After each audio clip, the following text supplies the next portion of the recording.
Longest wait since the inconspicuous events of last year that it took so long for us to get another COVID cabal going. I was gonna do one on New Year's Eve. I apologize for that. I had the bottle and everything, but you guys probably heard I got sick, and I was not really in the mood to be doing that. And then just as I was coming out of the sickness and was ready to jump in again, then I lost my sense of taste. So let me just see. Drop in the chat if you guys are in. Drop in the chat. Let's see here. One second. Got 4 people. Just gonna give it a second here.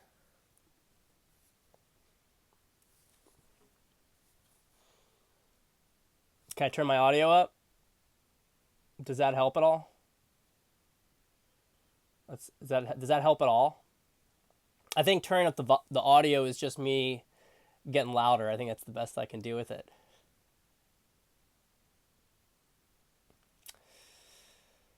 But yeah, so today, instead of wine, I have chaga. You can see it here. I got chaga tea. Mic volume is low. I think that just means there's something messed up with the mic. Is it still low though? It's not audible. It's low. It's all messed up.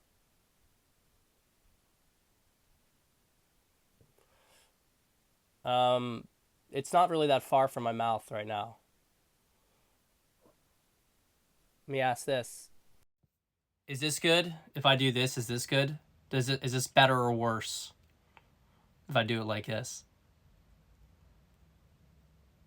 Is that better or worse? All right, I'm gonna stick it with this. I don't know. Look, I'll get some new headphones because I think these ones have had a little bit of a problem with them. All right, so we got some stuff to update. No question about that. We got some interesting things going on. I know you guys are used to the late night COVID cabal. All right. But yeah, just real quick before we fully jump in, we can let a few more people go on. I can't smell anything. It's really strange. And what's really strange is that my breathing is actually incredibly clear. I would say that my breathing is clearer than maybe it's ever been. I've been part of the protocol that I used for COVID was using a nebulizer with, so basically you make a saline base and then you use hydrogen peroxide and iodine. And I was using that twice a day. And that massively helped to clear up COVID, no problem. It was a really mild case overall. I mean, I had a bad headache, I guess you could say like a moderate headache. And I was tired. That was about it. And the fatigue lasted until yesterday. I was still pretty tired yesterday. But today, I felt totally fine. It's just that on Sunday, I woke up and totally lost all sense of smell. I still have my taste buds, but taste, like what's on your tongue, is like 30% of everything. I mean, like, there's no flavors. I can get salt, bitter, acid, and sweetness, but zero flavor profile. I can stick my nose in a bag of coffee and I get absolutely nothing. It's really crazy. So I'm hoping mine won't be very long. I know a lot of people said a week. Some people said 2 weeks. I've also heard longer than that, though. I'm hoping it won't come to it. But yeah, I hit it with horse paste as well. Hit it with some horse paste. I didn't start treating myself with anything besides for regular nutrients, vitamins and stuff until day 3, because I thought the first 2 days it would just not be much of a big deal. But anyway, Omicron, as we know, is all over the place right now, and everybody's getting it. I've seen people who, I mean, obviously vaccinated people are getting it. There's been a lot of talk about that. And data coming out of Germany is showing that they're over 8 times more likely to be getting it than unvaccinated. And I definitely see that. Although I have to say also, I've seen, myself included, unvaccinated people get it. I even have a friend who had got COVID before, has never been jabbed, and she got it. So, and that was the first time I had heard of, I guess, what you could call a breakthrough infection, even among an unvaxxed person. But so I think something's different about the Omicron stuff. I think it's there was all this, there are these theories that came up on the Chans and also on by Paul Ferber, good old Paul Ferber. If some of you guys maybe remember going far back with Big Dick and On and everything. He was talking about that this came out of a lab, and it was leaked out of a lab in South Africa. He was reporting some stuff in the Chans, and at any rate, the idea is that Omicron, in contrast to all the other variants, was was also made in a lab, but whereas the initial COVID was designed to be more lethal, Omicron was an acceleration of the virus's biological trajectory and basically made it extremely mild, almost impossible to kill you, and uh, it's basically nature's vaccine. That's what it's been called, nature's vaccine. It's very interesting to think about that. I don't know if it's true. I don't know if it could just be a general act of God, but pathologists have commented that the change in this, the genetic change in this variant versus the other COVID variants, is highly irregular. Does not It's not a natural progression. It's interesting to consider. That would be something that you would expect a white hat to do, is to try to, if the black magicians are trying to create something that's in contrast to nature, the white magicians will try to push it even faster towards nature. So it's kind of interesting to think about that. At any rate, my parents who aren't jabbed, and they're elderly. My mom had a headache, lasted one day, and she had a low fever, lasted one day. My dad didn't get a fever at all. He had an extremely mild headache and mostly just slept a little bit longer. I mean, this is the big scary COVID that they were talking about, right? So, based on that kind of information, it's a good question to ask yourself. Well, where is this going? Where's it going? Because I can tell you, right now, we are in full-on narrative collapse. And I know people who were intending to get their boosters or intending to get their kids jabbed that just decided, hey, I'm not going to do this anymore. Doesn't make any sense. It seems to be coming to a head. Cliff High's talking about this stuff getting reconciled maybe in the next few weeks. I'm not so sure it's going to be that fast. Where I think we're at right now, or where I think we might be at by the end of the month, is in this position where the COVID narrative has collapsed. However, the alternative narrative hasn't hit yet. And I think we may find ourselves throughout winter in this kind of stalemate position. They're going to continue in certain locations advancing with their narrative, trying to get more people jabbed, trying to create more restrictions, depending on the country. I think in the United States, it's pretty much, it's really on its way out. I mean, Jersey is not doing anything. We're not doing anything. The governor actually pushed it down to districts. He's even lifted statewide restrictions in schools. I have to tell you, we spoke a couple shows back about Governor Murphy, and what happened at the election and everything. Maybe Murphy is playing to see if he can run for a higher office down the line. Maybe this is just a little bit of a pressure from the mob. Maybe the mob told him, "Hey, we'll will help you squeak out that election win, but you're not going to mess with any of the restrictions. These are kind of things that we just don't know, but I got to tell you, he's been really reasonable for the most part. And there's a lot of fears that after the election, that's when things are really going to drop. You had those leaked Project Veritas videos. Evidently, he must have considered his options. And again, maybe there's some sort of mob influence here, but because New Jersey is run by 4 different mafias. But this state is not doing anything. All restrictions are lifted. They're not doing statewide mandates, and they were doing those in New York. I mean, I was up in New York in December, upstate New York, and that's what they were doing. So interesting for sure, and it's nice. I mean, I just see people stop caring over here. However, I have heard in other countries, it's getting rough in Europe and Canada in particular at the moment. COVID narrative though, especially after Joe Rogan's latest episode. Yeah, good point. Snowden at the bottom there. Yeah, his latest show with he had one with Dr. McCullough a few weeks back, and now he had one with Dr. Malone. It really is spelling the death knell.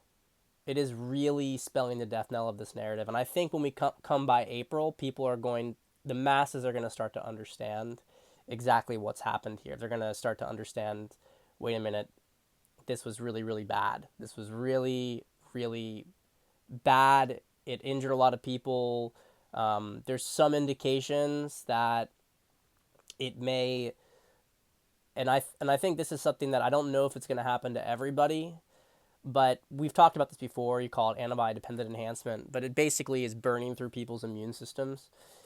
And I also was seeing in that data coming out of Germany that it was looking more likely that there was that it's basically creating a version of AIDS. Like it's gradually people's immune systems are just burning out as a result of it.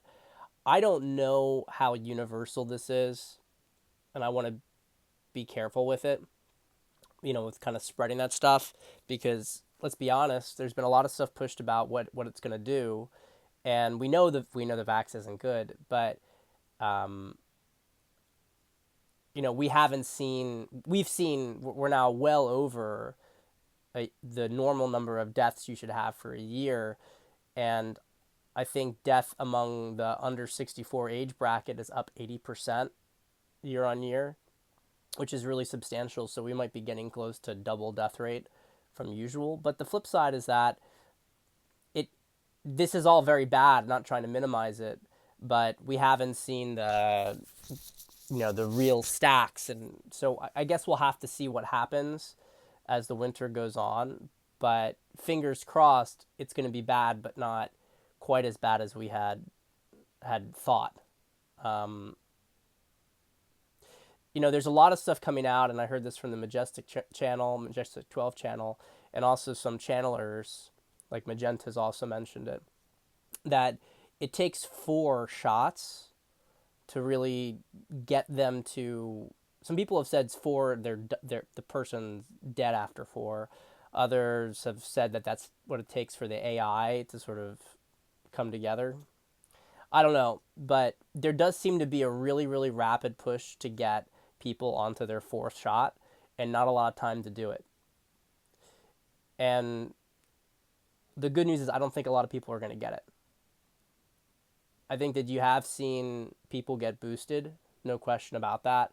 But I think from what I've been observing, it looks like 2 out of 3 people who got the double, who got regular shots, are not getting boosted. Certainly half the people, they're losing half the people on the way to the booster.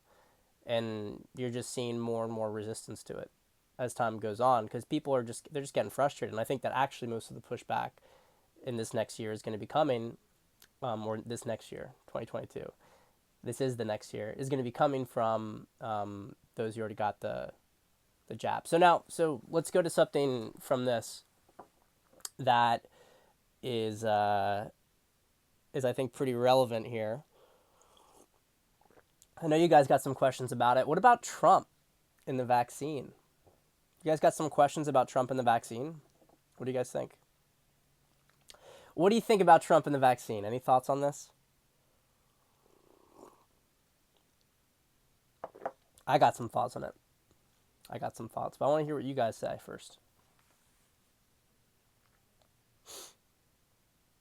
Anything here? Trump vax, Trump vax, Trump vax.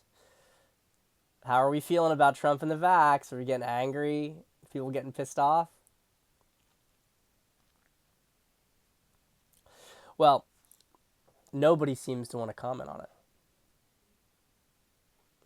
Don't like him supporting it, but it makes sense optically. Too much ego to backtrack, pandering to libs. Well, look, I've been thinking about this for a while, and I have to give Cliff High credit for sort of inserting the last little piece here. And I mentioned this on a prior show, but it was kind of like roughly hewn perspective. So we've talked before about Operation Warp Speed, how fast it, the reasons for it, why he would have pushed it, what this actually did for us. Now let's remember, the biggest objective that they had here was to take over the entire economy. I mean, there's a lot of different pieces. Like, I'm not going to say that killing off the population and all sorts of stuff with the jab wasn't a factor, but as Kafanos and Fitz talks about, everything here was designed to restructure the economy. And their intention was to keep us shut down for years and then, and have us all voting completely in mail so they'd have complete control of the political system permanently. And we would basically be locked down for years. People would be separated from each other. And in order to get back to normal, everybody would have to take the jab. And they might go to door with it. And basically, you would get something like 95% compliance in that situation. It would have been kind of game over. It would have been game over. And so what Trump did with Operation Warp Speed was he forced them not to develop the vaccine. Because remember, this is now well established that the vaccine development has been going back for years. Years and years and years. Which, asks a whole other bunch of questions about why was there a vaccine before there was COVID? Where was a pandemic, right? So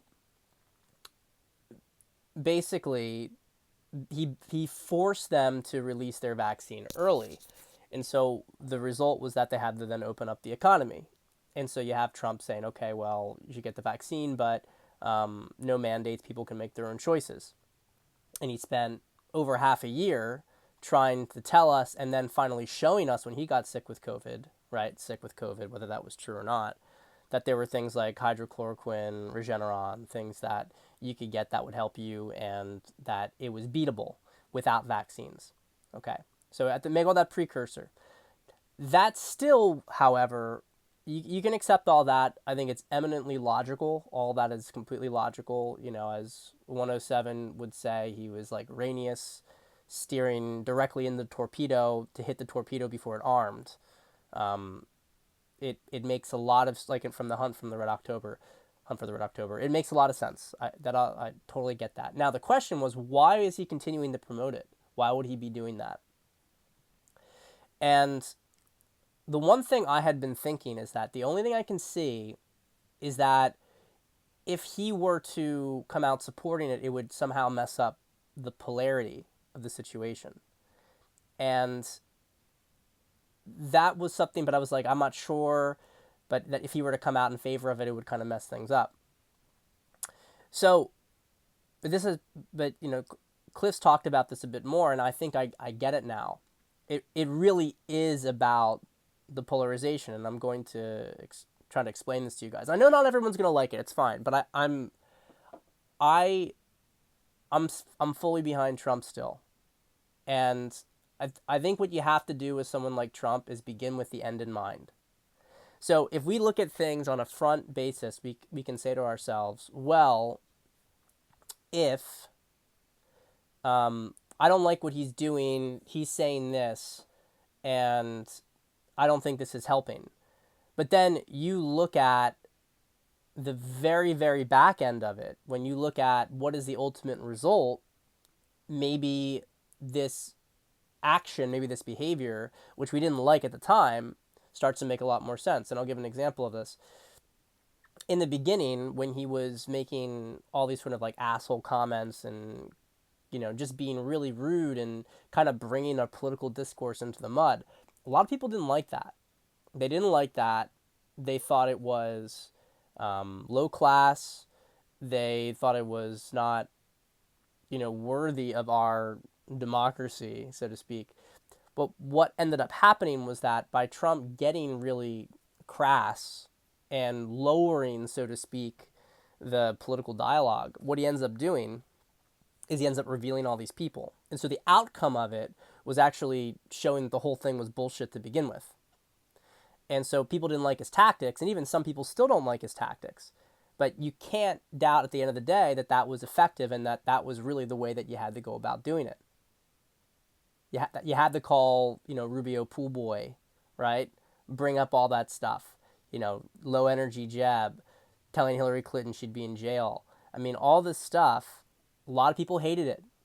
And it was exactly what we needed. So, let's now look at what the cabal's plan is when it comes to the vaccine. The plan when it came to the vaccine is that we would be, the plan with the vaccine is that the unvaccinated people are problems and that people need to get vaccinated, and that we're going to coerce businesses, coerce airlines, coerce universities. All of society needs to be run vaccination, vaccination, vaccination. And if you recall a couple weeks ago, it was supposed to be on the solstice, there was supposed to be a briefing. Biden was supposed to go forward with a hearing, and on this hearing, there was supposed to be, this was very much leaked. There was supposed to be a big push for vaccination. It was supposed to go heavy on the unvaccinated. And so, and they've been trying to say from the very beginning that unvaccinated people are racist, they're bigots, that they are, Trudeau's been saying this, right, in Canada. They're trying to tie it to sort of the Trumpian base, international Trumpian base, nationalist base. Even though it's funny, of course, in the States, black people are the biggest demographic who haven't gotten vaccinated. But they've been trying to tie this narrative to Trump's base. So the point here is that they're really trying to make this association.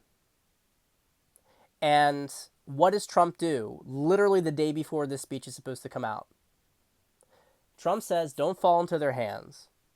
Don't play into their hands. The vaccine, like we pushed this out there. It's a good thing. I got boosted." And he comes out in this, and Cliff dissects it, and he says that there's a bunch of veiled comments with that, and that what Trump's saying it doesn't mean exactly what he says, and perhaps that's true. We've definitely seen that in the past be true, but I'm not even going to get into that sort of like trying to read between the lines. I'm just going to make the point that Trump coming out and talking about the vaccine and owning the vaccine really fucks up the deep state's narrative. Because what's happening is that you have people like Joe Rogan who are kind of in the middle. People are listening. People are starting to open their eyes to the fact that, hey, maybe this vaccine isn't a great thing. And what happens is that by Trump not going against it, Trump is a polarizing figure still. And I do think that this is going to change by the time this is all over. But in order to wake people up, Trump polarized the population big time. But he still holds that polarization, and they want to use that against him. That's why they wanted him to stay in office, because then they could have plunged the country in the Civil War. Just some stuff with Flynn about that. Maybe we'll talk about that later, which is kind of sketchy. Trump's role now is to diminish polarization, because we have to come together as a country, which is why Trump is mostly staying out of the limelight. Now, he does have a speech coming up on Thursday, on the 6th, which will be interesting, and I'm going to talk about that in a second. but he's mostly been staying out of the limelight. But he comes forward and he talks about the vaccine. He aligns himself with, in some ways, ostensibly he aligns himself with the cabal, which really fucks up the cabal's ability to divide the population against the unvaccinated. Okay, think about this for a second. This is really important. I know it doesn't make sense in a linear sense. Like, well, why would he be doing this? Maybe he's just a big pharma shill. Look, all that stuff could be true, but they still seem extremely afraid of him, and they really want everybody to associate the vaccine with it, with the anti-vaxxers with Trump. So, given the fact that they want, Trumpers to be the anti-vaxxers, it's really a problem for them when Trump says, hey, the vaccine's good. I got it. You should get it too. Don't listen to them. You should get it. Now, we don't like that, but guess what? When you check, there's been multiple polls on this, but you don't even need a poll to be able to tell you. How many people do you think got the vaccine because Trump told them to get it? Super tiny amount of people. Super, super tiny amount of people. Okay? Because we were all persuaded by Trump before, and not just Trump, our own judgment, that the vaccine wasn't a good idea, so we didn't get it. And so when he comes out now, we maybe get pissed off at Trump, but he's not persuading us to get it. But what he is doing is he's creating some cognitive dissonance in the rest of the country. Because you have all these people, all these lefties, who believe like the vaccine is the biggest gift from God, right? And even though maybe last year a lot of them didn't want to get it because they thought it was Trump's vaccine, then Biden's thing, then everybody starts to get in on it. And on the left, it's like, it's all about that. It's a religion. And then Trump's saying, hey, yeah, the vax is good. I agree with you. They're like, wait a minute, I agree with Trump? It starts to throw a wrench in things. It starts to break up cognitive dissonance. And so what it actually succeeds in doing is loosening the association that many on the left have with the vaccine as being absolutely necessary, and reduces the pressure on us, those of us who are unvaccinated. I know not everybody here is, and that's cool. But so and then so you saw Biden's speech ended up being like really like weird. And he's like, all right, well, we're going to thank Trump for helping us with this.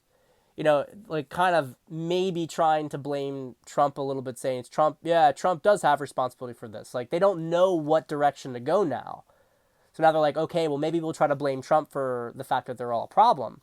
But their problem is that they've now pushed it so heavily, and Trump is still anti-mandate, that they're owning all of this stuff, and people are not as convinced about it. Their own side isn't as convinced about it.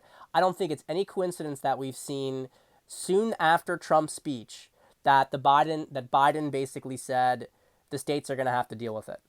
They gave up. They gave up in the United States on that, and I think we can thank Trump for it. So I want us to understand, I know a lot of people get frustrated with it, but this is a really serious, like, there's a lot of mental games going on here, and we're not, I would encourage people to at least keep an open mind. At least keep an open mind that there's manipulation going in both directions, and that Trump is a master of holding tension. He does not care. He's never cared about short-term emotionality towards him if it achieves a higher strategic goal. And, to those who've asked, well, maybe why did he have Fauci around? Well, by having Fauci around, he also gives himself a political out. Because when all this stuff comes out, he can say, well, Fauci lied to me. Fauci showed me different stuff. I didn't know that Fauci had developed this stuff. And so by having Fauci around, keep your friends close, keep your enemies closer, that he may be able to, everybody was saying Fauci was doing this, Fauci was doing that, Fauci was doing this, and that Trump was listening to Fauci, like everybody else was listening to Fauci. we'll see how that plays out, but I feel pretty confident that he will come forward with it. But if he had gone against it, then at this stage, even though I think a lot of us would like to think it wouldn't be a bad thing, it would be positive. Probably it would have actually just enhanced the polarity in the country and made it more difficult to collapse the vaccine narrative.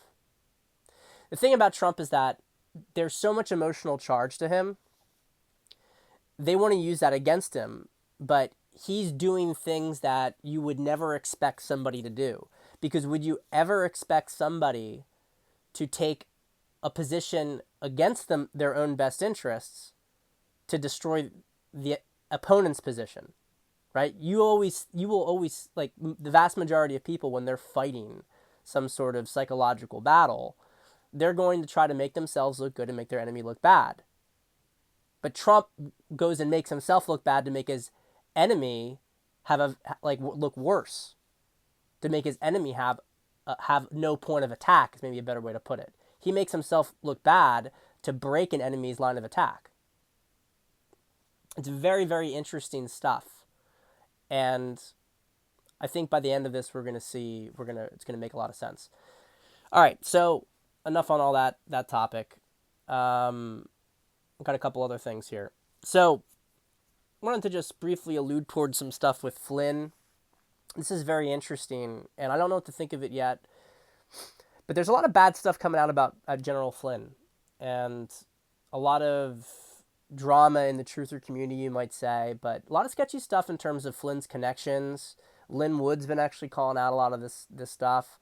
I don't know what to think about it, to be honest, but remember that whole group, Flynn, Sidney Powell, Patrick Byrne, all had that meeting with Trump on December 18th, 2020, and they were trying to persuade him to basically do the Insurrection Act and everything. And Trump went against them. Trump didn't do that. And the question is, we know why he didn't do that. That would have caused a civil war. So far, the kind of general consensus has been that they just didn't have the information that Trump had. They were acting in good faith. It's becoming more questionable whether that was true. Flynn has been really going against Trump recently. He's really pissed off, and it's very interesting to just kind of see this whole thing.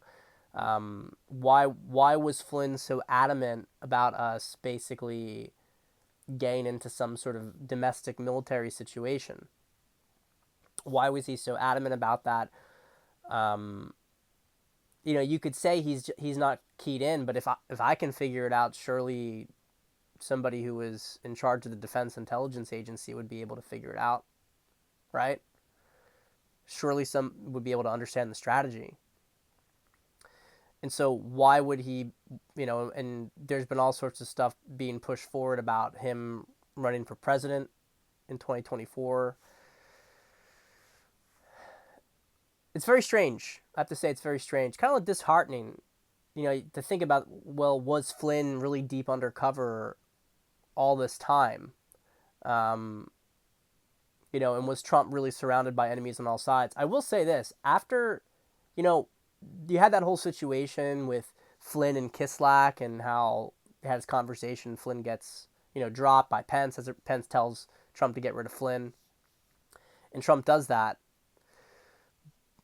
The question is, we started to really trust Flynn throughout 2020. But the question is, why didn't Trump really act like he trusted Flynn? Why didn't Trump act like he trusted Flynn? It was very difficult for Flynn to apparently get the meeting. Apparently they bluffed their way in. It's been heard. What's going on with that? It makes you wonder a little bit, what did Trump know? Remember, Flynn was from the Obama administration. And a lot of us have accepted this storyline that Flynn really flipped, he he was playing good guy in a bad organization. And look, I don't know if this stuff is true. We have to remember also Flynn really took a lot of hits. He had to sell his house. That like he had a really tough legal situation. Really was abused there. It's possible this is just a very human reaction to somebody who feels like he really put himself out there, but he was betrayed. He feels maybe betrayed by Trump, left hung off to dry, feels like the country got hung out to dry. That's all possible. It's all possible. Um, but then people have been pointing out all these various connections, between Flynn and this AI group on social media that was, blasting all this kind of propaganda. But there's a lot of stuff that Flynn was tied to that isn't really so savory, and it does make you wonder. I mean, this is a spook, and could a spook go deep undercover like that, try to gain Trump's trust through all this stuff, and then try to push for an insurrection situation? It's really hard to know. It's hard to know. It sucks. And I don't really like the infighting. Fighting, I wouldn't say it's even really that beneficial for the most part. I think it's better we keep our eye on the ball. But so there are some big stuff coming up.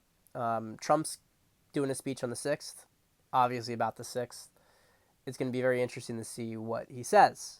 That narrative is becoming more and more torn apart. And I do think it will be a pretty intense couple of months. I also think that that's going to be the case for me too. It's going to be an intense couple of months. I'm not going to say too much more about it, but the lie of the 6th is connected to the theft of the election. And so as we start to see this thing flip, there's going to have to be some resolution on the 6th, on what happened on the 6th. And I do think we're going to see a lot of that break out in the first few months of this year. And I expect that they're going to get more aggressive with it. And it frankly wouldn't surprise me if, as revelations of that comes out, and maybe Trump starts to drop some stuff on that, but it wouldn't surprise me if as revelations of that comes out, that we start to see some of the economic situation go haywire. And, we're nearing, the epicenter of this sort of late October to March, through March kind of, late October, late March sort of situation that we've talked about. The epicenter of that seems to be around late January. So we're getting up to that. We're getting up to that point. I would be very shocked if we don't see a financial collapse by the end of winter. Because right now, the situation with the dollar is just totally spiraling out of control. And they just need to pull the plug on it. It's just a matter of when they're going to pull the plug. This year, we are going to see the financial system collapse. There's just no question about it. And I will be very surprised if it doesn't happen by the end of the winter. Be very surprised. The answer to that is going to be hard asset stuff. Because we're going to have this, it's going to be a transitionary period economically. Or financially is a better term for it. It's not really economic, it's more financial. We're going to be trying to move from this Federal Reserve note into a constitutional dollar down the line. And I think you're going to see gold, silver, cryptos, all that stuff is going to go up. Now, I do think crypto is going to be super volatile. So I can't tell you that the price of, Bitcoin isn't going to drop down to the teens. As in, people have said 17,000, 20,000. I can't say that won't happen. But it seems like the range that people are seeing is 17,000 to 400,000. I mean, it's going to be a really wild ride on that front. And the reason for that is that if the Federal Reserve note starts to collapse, people are going to be looking for a place to offload their money. They're going to be looking for safe havens. Very quickly, you're not going to be able to get any hard currency any precious metals. But because right now what we have, for instance, in the silver market is, I meant 17,000, not 17, if that helps. But yeah, I don't look. I'm seeing some bearish predictions when it comes to crypto, but I feel positive about crypto overall. I do think that there will be some low points. I don't know if the low points come afterwards though. It may be that crypto goes super super high up, but then it drops down again. It only becomes super high in the imminent collapse of the financial system where people are just trying to find a place to go, find a safe haven. In the past, whenever there's been hyperinflation, people have been trying to, like, people don't know, how do I put this? When there's no place for the money to go, that's when you start to get that stuff that you saw in Weimar, Germany. Sell in May and go away. That's the whole thing. So Romeo, you're thinking it's gonna be peaking up in May, and then you want to sell. I don't know. I'm gonna pay attention to it. I'm a little bit more attuned to how the markets respond to emotions than I was before, and I'm sure you guys will give me your perspectives. But for instance, when it comes to gold and silver, silver is right now they trade anywhere from 100 to 300 times more silver than exists on paper. They they do all these paper trades to manipulate the price down. And that's why you see these people who are trying to buy up silver, because they see it as a way to break the financial system. Because if they just keep buying physical silver, there's not going to be enough physical silver to cover the manipulation. So they just keep draining the cabal's vaults. I think personally that we will see this economic situation unfold because of China. I think China is the one that's going to pull the trigger. And you see this certain thing here with the cabal, that obviously they were working in tandem with China, but now we've got a situation where China's double crossed them because things haven't been going very well for their alliance. Right now it's not going according to plan. China, I think, is going to double cross the cabal, and they will, I don't know exactly what they're going to do, but they're going to pull the trigger on the economic situation. I mean, think about this for a second with Evergrande. Evergrande defaults and nothing happens. Nothing happens at all in the markets. Nothing happens in the fucking markets. The second biggest company in China defaults on its bonds. Can't pay them back. Impossible. Nothing happens.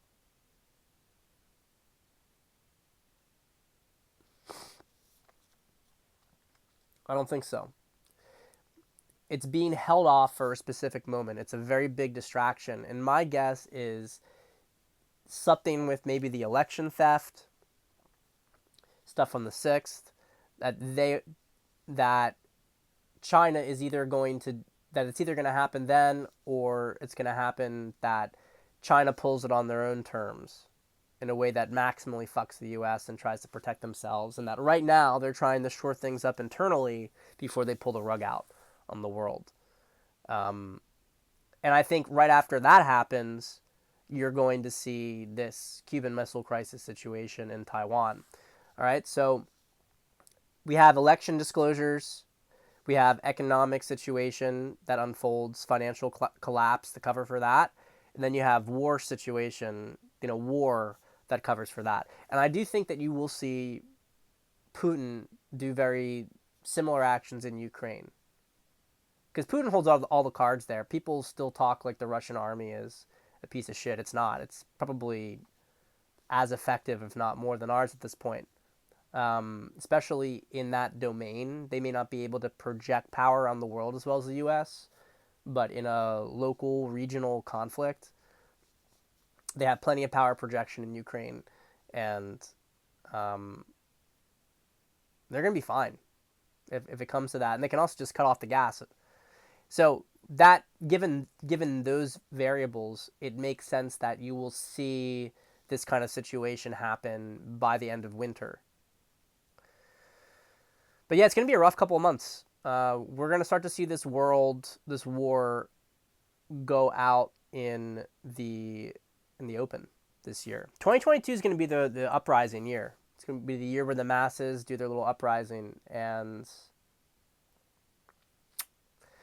I think for a lot of us it's going to be very relieving because we spent a lot of time watching this war in the shadows, but it's going to be really wild. I don't know whether or not there's going to be some sort of temporary military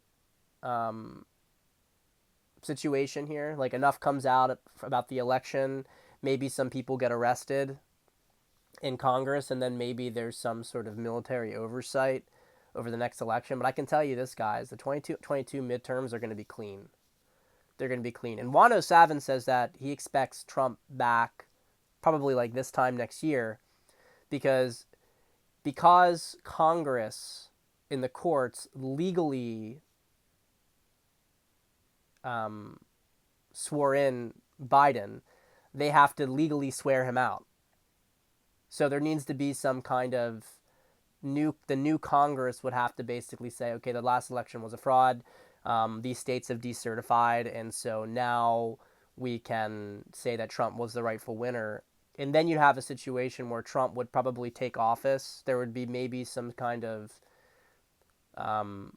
no president for a couple of months, few months, maybe going all the way from the summer onward.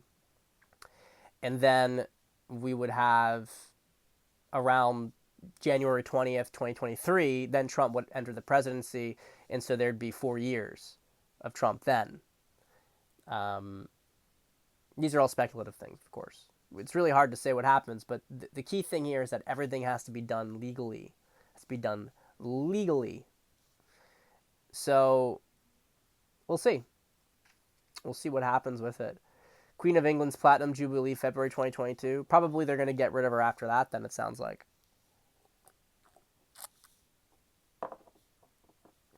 They want her to have that little mark. The last thing I will say with it all is that this might be the hardest year yet. It might be the hardest year yet because there is, Michael St. Clair is a really good account, by the way, if you haven't checked him out. He's got a YouTube channel, St. Clair's Crystals. You can also check out on Twitter, New Mind, I think 99 or something like that. You can check my likes. I like a lot of his stuff.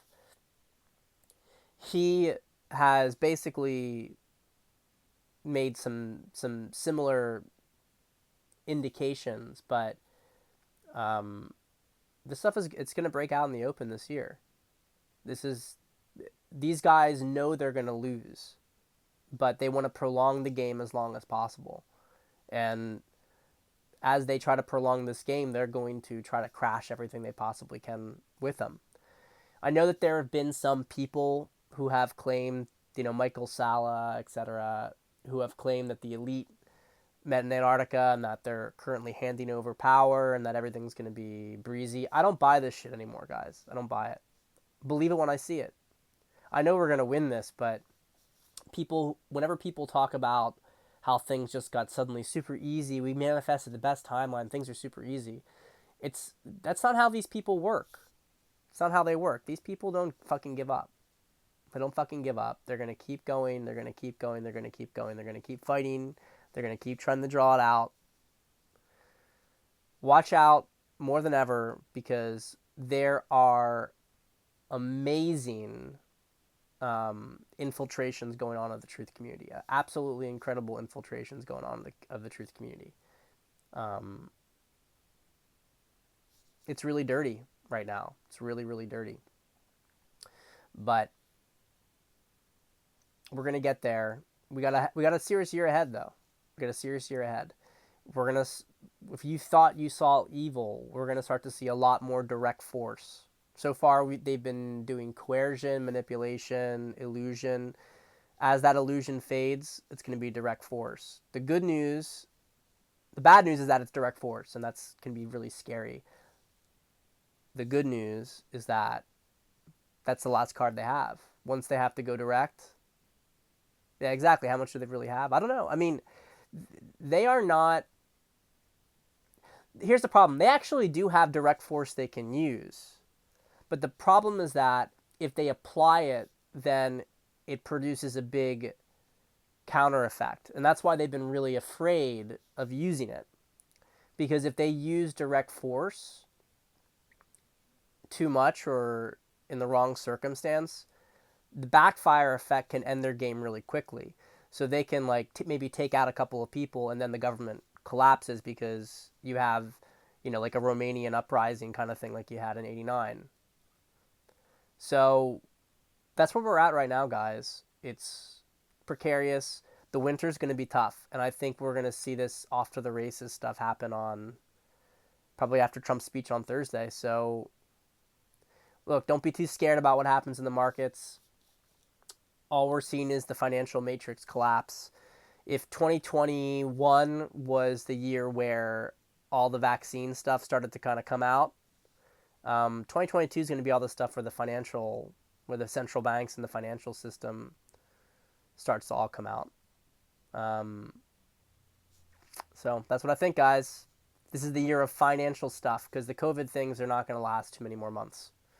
And that's going to be a big vector of awakening. I think by this spring, you're going to see tons of normies waking up as a result of that stuff. So, all right, well, we will probably be doing these more frequently. We'll see based on my own situation. But it was good to catch up with you guys again. I will be probably doing this again once my sense of taste comes back. So hopefully it won't be too long. All right, I'll see you guys.